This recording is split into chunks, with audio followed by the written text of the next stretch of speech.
신혼여행 돌아오자마자 이유 없이 송중기는 좀 지나면 더 젊은 여자 쉽게 만난다. 송혜교는 좀 어렵지 않. 1년 넘게 사귀어서 결혼식까지 올린 남자친구가 신혼여행 갔다 와서 갑자기 없던 일로 하자고 하는데 도대체 뭘 어떻게 해야 할지 모르겠네요.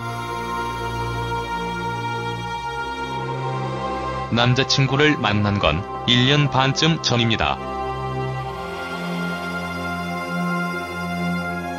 친한 직장 동료가 소개를 시켜줬는데 남친이 먼저 연락을 하고 적극적으로 대시를 해서 만나게 되었습니다. 1년 정도 만나본 후 남친이 결혼하자고 했습니다. 남친이 제 이상형은 아니었지만 그 정도면 서로 그럭저럭 맞춰가면서 살 수 있겠다 싶어서 프로포즈를 받아들였고요.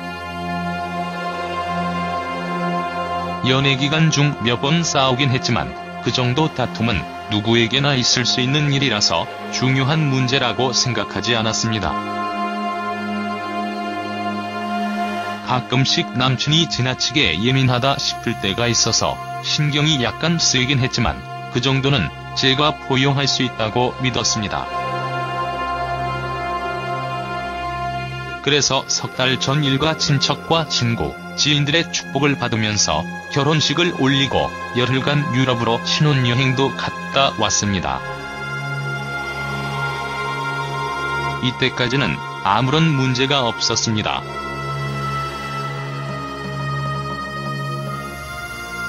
그런데 신혼여행에서 돌아온 다음에 문제가 생겼습니다. 돌아와서 시댁과 우리 집에서 하루씩을 보낸 후 직장으로 출근을 했는데 오후쯤 남친이 문자로 부모님 댁에 가서 자겠다고 했습니다. 뭔가 이상했지만 그럴 수도 있다고 이해하려고 했는데 남친은 그 뒤 연락을 끊어버리고 집에도 오지 않았습니다. 갑자기 왜 그러는지 너무 답답해서 얼마 후 제가 남친이 회사로 찾아갔는데도 만나주지 않았습니다. 며칠 후 남친에게서 메일이 왔습니다.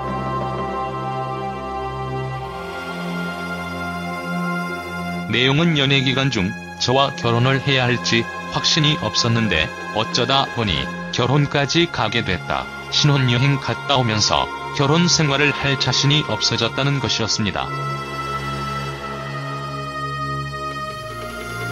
제가 시댁에 가서도 내내 불만에 가득 찬 것 같이 보였다고 하고 우리 집에 왔을 때 너무나 불편했답니다.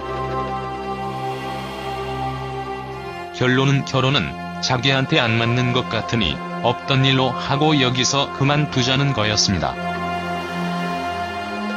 너무나 기가 막히고 황당해서 시부모님한테도 찾아가 도와달라고 했지만 시부모님은 관여하지 않겠다고 하시고 완전히 나 몰라라 하시더라고요.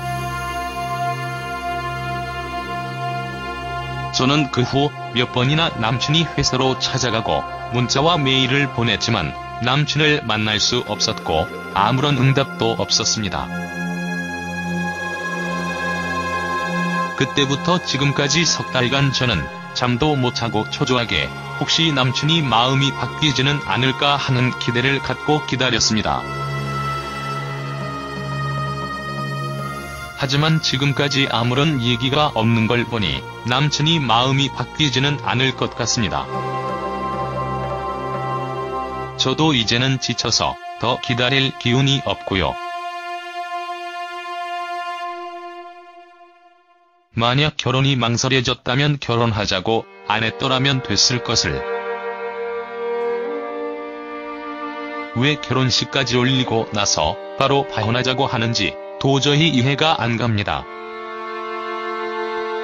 회사 사람들이나 친구들이 신혼 재미가 어떠냐고 물으면 제대로 대답 못하고 얼버무리는 제 자신이 너무 비참하고 부모님께 죄송하고 결혼식에 오신 친척분들에게 창피하고 한마디로 참담하기 짝이 없는 기분입니다. 아무리 생각해봐도 제가 뭘 잘못했는지 도저히 모르겠고 잘못도 없이 이런 일을 당하니 너무 억울합니다. 그럴 수도 있죠.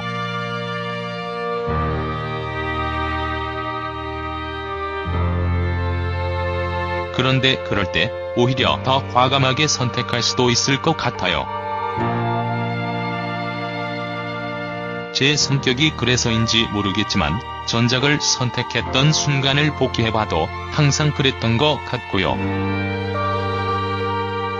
조금 난해하다 싶지만 이상하게 당겨서 하게 된 작품들이 있어요. 주위에서는 아니라고 하는데도 제가 꽂혀서 하게 된 경우도 많고요. 단 한 번도 순탄하게 작품을 선택한 적은 없었어요. 결국 끌리는 작품을 선택해서 과정과 결과 모든 면에서 좋은 성과를 얻었고 스스로도 만족할 수 있었다고 생각해요. 결과적으로는 많은 사랑도 받게 됐고요.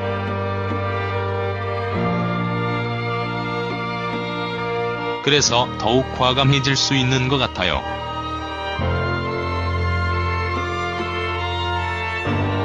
사실 그런 상상은 아무리 가지치기를 해도 끝이 없잖아요.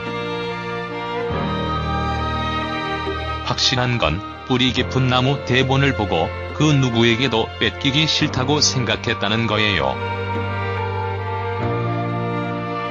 그 당시가 주인공 역할로 제안하는 작품이 들어오기 시작하는 시기였어요. 그런데 제 눈에는 그 즈음에 제안받은 어떤 주인공보다도 잠깐 나오는 어린 이도가 더 주인공처럼 보이더라고요. 욕심을 부리지 않은 것 같지만 사실상 욕심을 부렸던 거죠.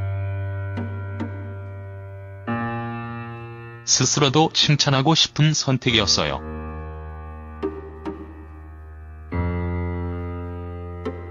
그 당시에는 나름 큰 결심을 했던 거였으니까.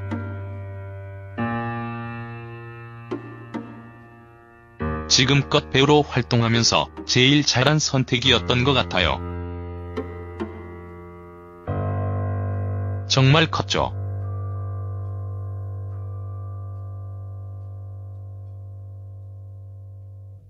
물론 완벽할 수는 없었겠지만 좋은 반응을 얻으니까 상상 이상으로 큰 쾌감이 느껴졌어요. 사실 늑대소년을 할 때에는 대단한 호평과 혹평을 동시에 받았는데 연기할 때 자괴감 드는 순간이 한두 번이 아니었어요. 동물의 움직임을 모사해야 하는데 마음대로 안 돼서 한 씬을 촬영하는데 28번 정도 테이크를 간 적도 있었죠. 하지만 그렇게 다 쏟아붓다는 느낌으로 연기하고 나면 호평을 들어도 기분이 그렇게 나쁘지 않아요. 반대로 호평을 들으면 정말 기분이 좋고요. 대충 했다가 호평을 들으면 되게 속상하죠. 확실히 예전보다 시야는 더 넓어진 것 같아요. 몇 배 이상으로 책임감도 커졌고요.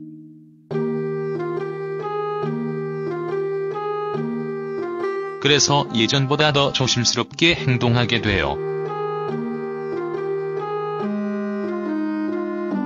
지켜야 할 위치가 있고 해야 할 몫이 있으니까.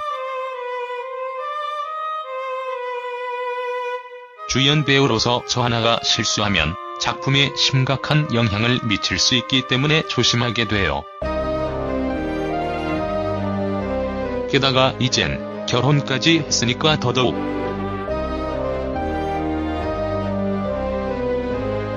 물론 예전부터 조심하며 살아왔기 때문에 살던 대로 살면 될 것 같긴 한데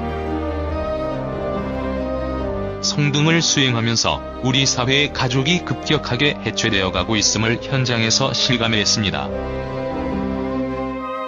가족 해체가 너무 급작스러운 탓에 삶의 위안과 기쁨이 되어야 할 가족이 반대로 고통을 주는 존재가 되어버린 분들이 너무나 많습니다.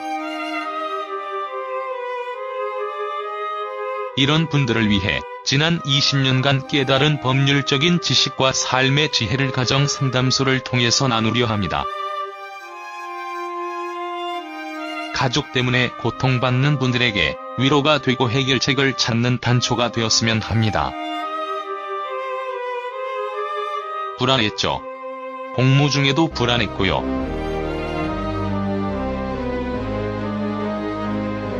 전역하기 전날만 빼고 계속 그랬던 것 같아요. 그런데 사실 거기서 불안해하면 저만 손해니까 최대한 즐길 거리를 찾아보려 했어요. 그리고 나름 군 생활을 재미있게 한 편이라고 생각해요. 저보다 어린 선임들과도 함께 잘 지냈고요. 스스로가 제일 잘 알잖아요. 10년 뒤에 20주년이라고 하는데 제가 보기에 게으르게 살았다고 느낀다면 후회할 것 같아요. 게다가 결혼도 했으니 더 열심히 살아야죠. 계속 작품을 하고 팬들에게 연기를 보여주고 싶어요. 소처럼 일해야 하는 게 맞는 것 같아요. 그래야 후회도 없을 것 같고요.